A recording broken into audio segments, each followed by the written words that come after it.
8 March আন্তর্জাতিক নারী দিবস। লিঙ্গ সমতার উদ্দেশ্যে বাংলাদেশ সহ বিশ্বের বিভিন্ন দেশে এই দিনটি বিশেষ গুরুত্বের সাথে পালন করা হয়।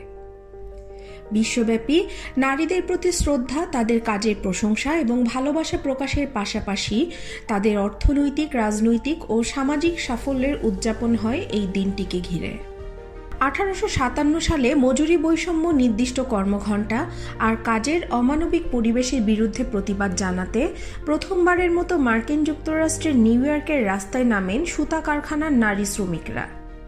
এরপর প্রায় অর্ধ শতাব্দী ধরে চলা আন্দোলন আর সংগ্রামের ধারাবাহিকতায় 1911 সাল থেকে একটি দিন নারীদের সম অধিকার দিবস হিসেবে পালিত হয়।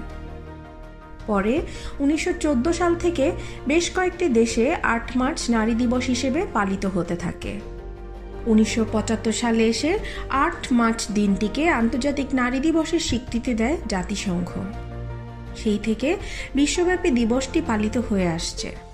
এবারের আন্তর্জাতিক নারী দিবসের প্রতিপাদ্য: করোনা কালে নারী নেতৃত্ব, গড়বে নতুন সমতার বিশ্ব।